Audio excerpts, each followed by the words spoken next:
All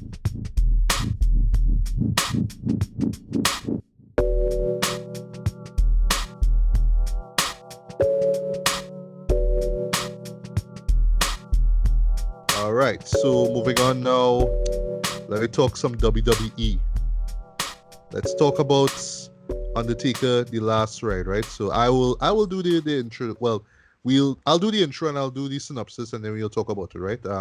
But yeah, this was a 5 episode limited series event on the WWE Network. I was made aware of it actually through the WrestleMania event and stuff like that. I believe the Right. first episode aired. I think it's after one of the pay-per-views. I think it was after WrestleMania, I believe it was, right? Can't remember at the moment. Forgive me if I'm wrong. But yeah, this was one that a lot of people were hyping up. The network in particular was hyping it up too. I never forget when the first episode came out, you know what I mean? It got rave reviews. People Right. called it, said it was just as great as, the last ride from ESPN. It's like, all right, you're putting this up there as last ride level. Okay. Last And the dance. reason Yeah.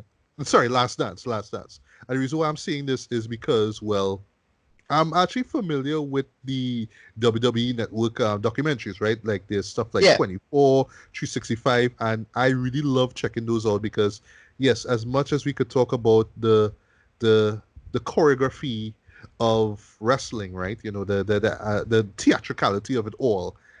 I just love seeing the wrestlers themselves behind the camera, like how they live their lives, you know what I mean? How they deal with their families, how they deal with pain, right? How they deal with this busy schedule of always being on the road, going from state to state, literally putting their bodies and their lives on the line basically, right? For millions and millions of people, right? Right. I love documentaries like that, right? But in this case here with Undertaker: The Last Ride, what makes this really special is that you don't really like unless you grew up on the WWF era, like the Raw War era, like you don't really get to see him himself, him being Mark Calloway, really sit Yeah. down and talk to the audience or just be himself. You just know him as the titular character of the Undertaker. You know him as this, brooding, um, horror team character, all about death and rest in peace and rolling his eyes and the lightning and the funeral dirge that he walks to and all that kind of stuff there. But you don't really get a chance to hear, hey, this is what's my life, this is what's going on in my life, this is how everything is behind the scenes. And this was one of the main reasons why I had to check it out, because like you're getting to hear what's going on with his life now. And lastly, I just want to say before, Ricardo, you just share your thoughts on the character of the Undertaker. I mean, yeah, he is probably, if not the most influential, he is one of, if not the, I should say, most influential characters in WWE history, right? In wrestling history, I should say. From the character to the music, the entrance music that he walks to just his aura, right? Just that blue aura, that blue light, that whole kind of weird, hellish kind of, moniker that he has. Even when he adopted the whole American badass moniker in the like late 90s, early 2000s, there was still that sort of, okay, this is this wild character, this is this unhinged beast, right? Who can't be controlled, right? And then for me now, it was just amazing seeing this character grow over the years and still like to the 2010s, you know what I mean? Just still wrestling, even though, and the show addresses it, why he would usually show up at, a WrestleMania or at probably 2 events per year, right? As opposed to just being there regularly, right? Right. But it's in the late, well, sorry, I should say it's in the, well, leading up to 2020, where I started to realize that, okay, yes, he's starting to show his age now, you know what I mean? Like, when is it going to be his time for him to pretty much call it quits, to retire, right? But yet still he would show up, and he would show up, right? But still in the back of my mind, I was like, okay, when's the day? When's the day he's actually going to give up, right? Because, yes, I mean, he had a great run throughout his career, but at a point in time, just like, the Shawn Michaels and the Ric Flairs, eventually he had to hang it up, right? So I was surprised actually with well, what happened, this year with the WrestleMania event, with him fighting against AJ Styles in the Boneyard match, and we talked about it and praised what they did, and we said that this was the perfect call as far as Yeah. hosting these pandemic-based matches, right? But at the back of my mind, I was like, okay, this have to be the last one. And well, slight spoiler before we get to your thoughts on, Undertaker as a character. Yeah, it pretty much is the last match that you'll ever see him in. So, yeah, Ricardo, yeah, quick thoughts on the Undertaker character himself. Right. Yeah, yeah. So I'll say the Undertaker is like again a big iconic character for me. He's literally 30 years because he started in 1990. They did that. They addressed that. He always had that great look of the height. What made him interesting was he was always like for a big man, he was fast and he did a lot of like athletic stuff. Walking on the ropes and he had this amazing, I forget the name of the move, but he used to literally jump above here, turn upside down and then hit you from on top at high speed. Like, yeah, what a big guy could do that, right? Right. He has some truly iconic feuds and references, like the introduction of Kane, great. Yes. His stuff with Yokozuna, that was great. His stuff with Mankind and Mick Foley's various incarnations, great. Shawn Michaels and DX, great. His stuff with Stone Cold, that was awesome. Stuff with Rock, that was awesome. Yeah.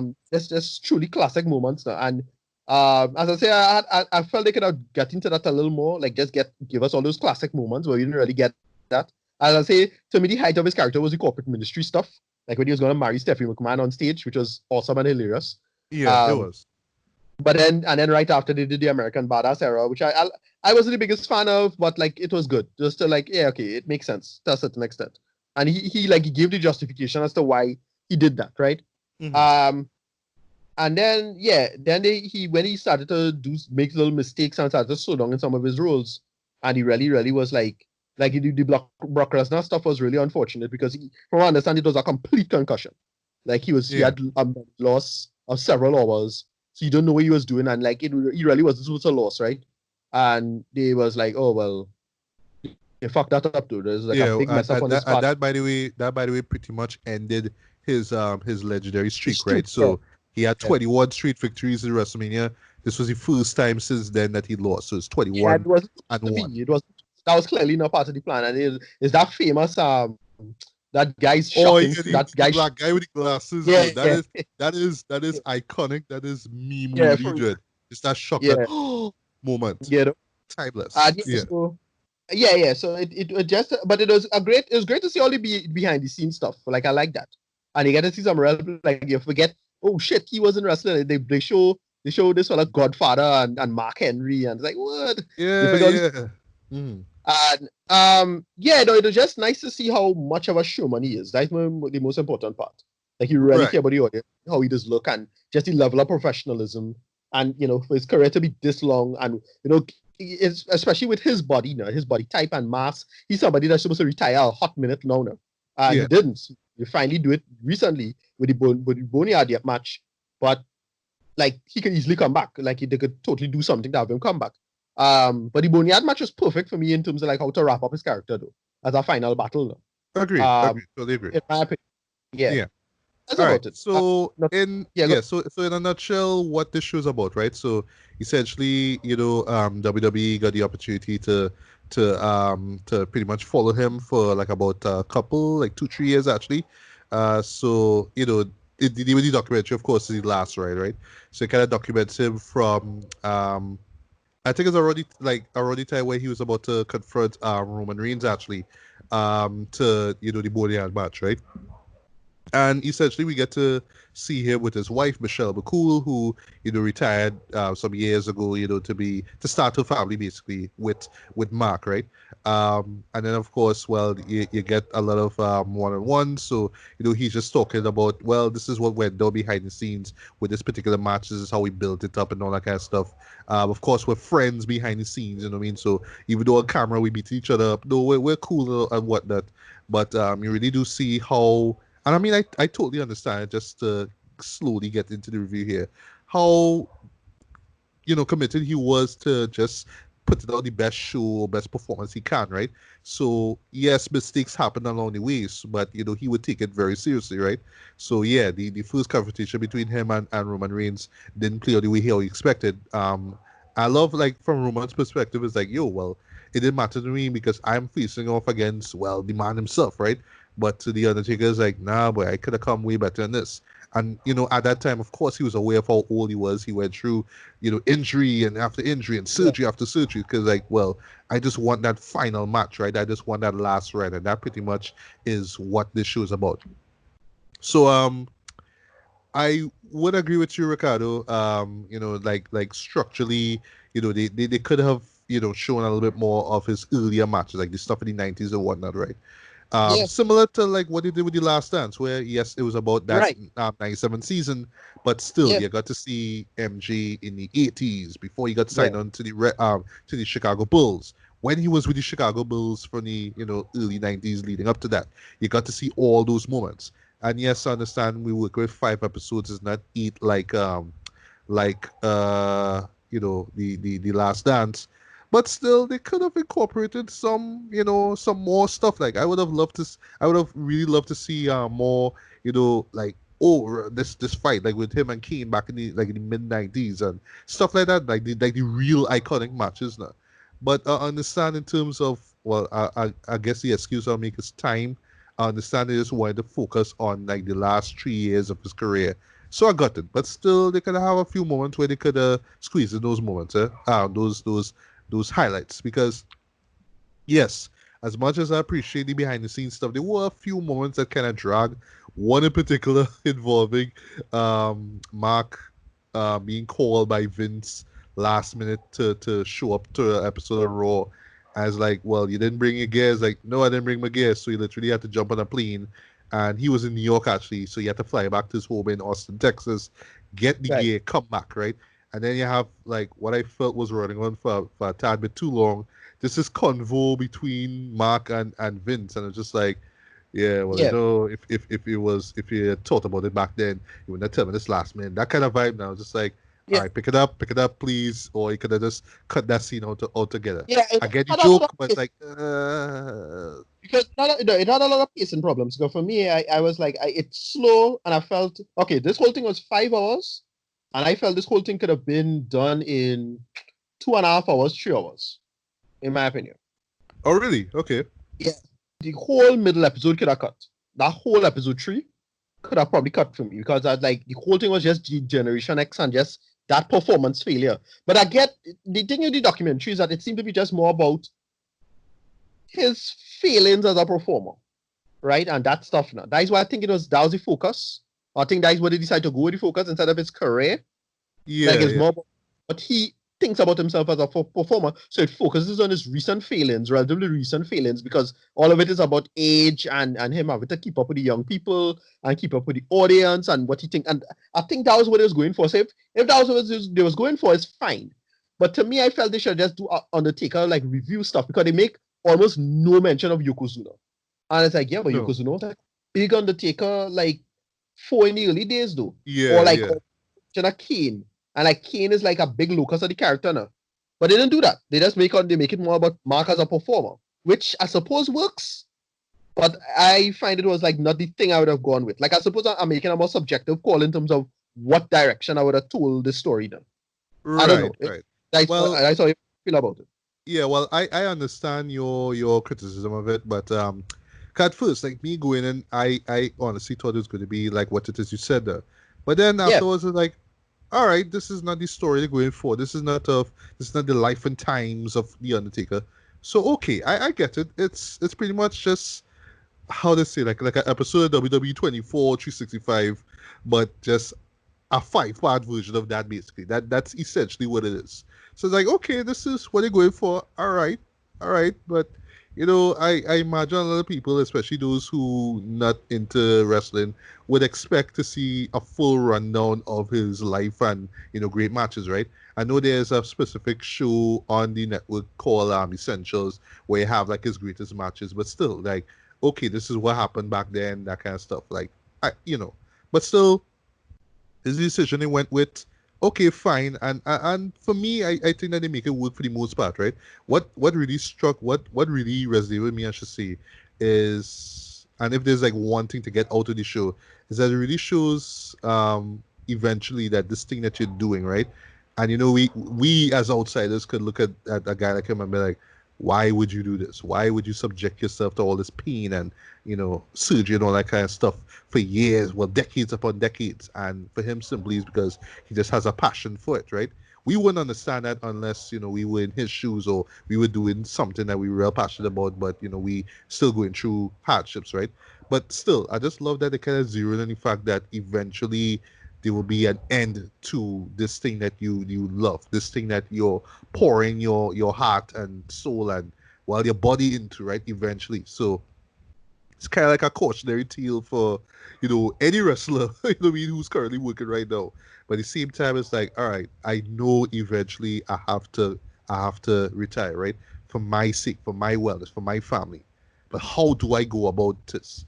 Can I just have this one match that people will just love and I could be satisfied with that and just be like, all right, I think I could just wrap it up here.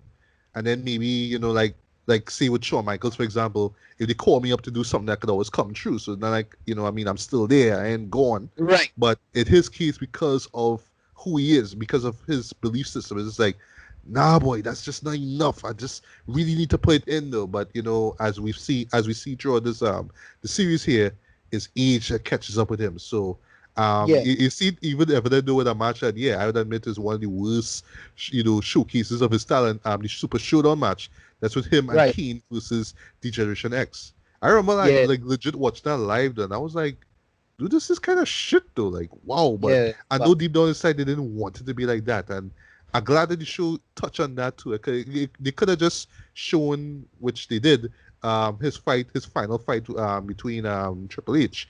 But nah, boy, it's that one that was literally happened a few months afterwards in Melbourne. It's like, yeah, boy, that's the gut punch there, boy. You know.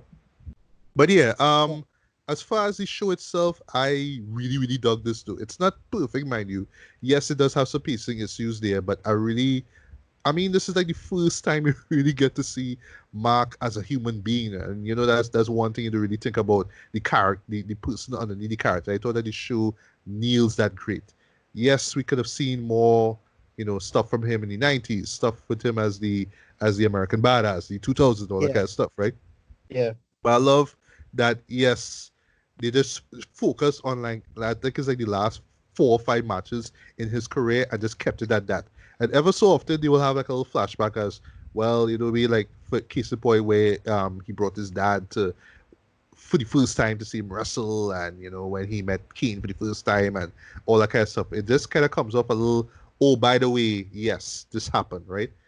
Compared to like what we got with the Last Dance, where it felt kind of organically, going back in time, seeing what happened, and then going back forward. Like, okay, but still, in terms of just zeroing in on this character, on this person, yeah, I thought this show really nailed that. And it really kind of shows that, yeah, this is the fate of all wrestlers, or all people who passionate about something. Eventually, you're gonna have to, wrap it up. Whether it's through death or just through retirement, you know what I mean? But I'm glad that, as you said, throughout the series, he was able to end it on his own terms. So see what you want about the theatricality, about the boneyard match, and he could have had it, much better. But still, in terms of just the aura and the allure of the character, yeah, it's as perfect an end to his career as possible. I actually dug the last few minutes where he kind of let people know, yeah, that's it. That's pretty much the end. Thanks to everybody and all that kind of stuff. It didn't bring the man tears out of me, but I just kind of shake man like, yeah, I respect that. I love this. I love this. So well, Ricardo, I just want to hear your thoughts on it, and then I'll just get to read, right? But yeah, Ricardo, Yeah. what were your thoughts on the last ride as a whole? As I said, it my issue with it. It just felt a little too long. They could have trimmed out a good chunk of stuff, and I would like to them focus on Undertaker's career itself rather than what he was trying to go for as him as a performer, as a performance artist. The kayfabeness of his career, like they Yeah, talk about the stuff of him, more or less staying completely in character in his early career and that stuff. But yeah, but what eventually when he had the final match with AJ Styles, which I loved it. I remember really like you mentioned that how that boneyard match was pretty awesome. They show it back over, and it's like, yeah, I forget how yeah. freaking awesome it And the was. song that they used for it though, Yeah, Metallica, like um, Metallica. that was excellent in my opinion. I Yeah, love yeah, that. yeah. And I was like, I really enjoyed it. And they say like, if this is gonna be the true final match, I had no problem with it. It's not my idea of what I would have done with the Undertaker final match, but it still really works. It's still badass. I'll talk about that in some podcast whenever in the future, right? Uh, that was pretty great for what it is. But yeah, they focus on him as a great wrestler, a great careers, and just a great artist and performer for people who really a man who really genuinely loves his fans. Yeah. Really and really well done. It's a puff piece. Let's admit that. I ain't gonna try to get in this backstory and that backstory. Nobody care about that. Right? That is not for us. That is, you're not gonna talk about you're not gonna get any stories about the Montreal school drop here, right? Um No. right. So they make it work, and I really enjoyed it for what it was. Yeah. Yeah, for me, I'll give it a pretty high score, like an 8 out of 10 as a thing. As I said, the only what held it back, I felt, was the length, and but because it was the direction they decided to go with, it's like whatever. I'll because if it was less focused, I would have given it 7. But because they had a particular focus on what it was focusing on him as a performer in his latter years of his career, and I think that's what they was going for, it get an 8. So that's that. But if they decide to focus on his career, like in perspective, and they get to see all about Kane and Mankind and all those feuds and things, and they had a whole episode dedicated to that instead of just the Shawn Michaels thing, it would have got a higher score. But yeah, as it is, 8. Right. Well, I totally agree with you in terms of what the show could have been, but for what it was, yeah, I think WWE serious. Sorry, I think that WWE really hit the mark with this one. Hopefully more people especially those who not interested could actually check this out and appreciate it. And one thing I did mention earlier, what I really dug about this is that you don't even have to know about the current roster right now, because I see a bunch of Right. people from NXT and SmackDown and Raw, and you don't even have to know who they are. It's just Mark talking to them, sharing his knowledge, wisdom with them. It's like, yeah, this is what it really supposed to be. You know what I mean? So you don't have to be a wrestling, fanatic or a junkie to really appreciate this. It's just, a story about a really influential uh, performer. I was gonna say, a sportsman, but really a performer at the end of the day. Yeah, and just where he's at. Where he was a few years ago, and why he had to do the things he did to officially retire and just live the rest of his life on his own terms. And that's something that, yeah, I mean, will inspire anyone, regardless of whether you like wrestling or not. So yeah, for me, I'm gonna go high as well. I'm gonna give this a very light 4.5 out of 5. Yeah, I have this up there as one of the best TV shows of the year. But I really want more people to check this out. I don't want people to just take it as, oh, it's just a wrestling show. I don't care. It's really well done. The approach mightn't be like, it might be what it is you expect, because yeah, like I said, we went expecting the whole story of the Undertaker, but it's not that. It's just the last few years basically, and for what it is, Right. it totally works. So yeah, I highly recommend Undertaker: The Last Ride.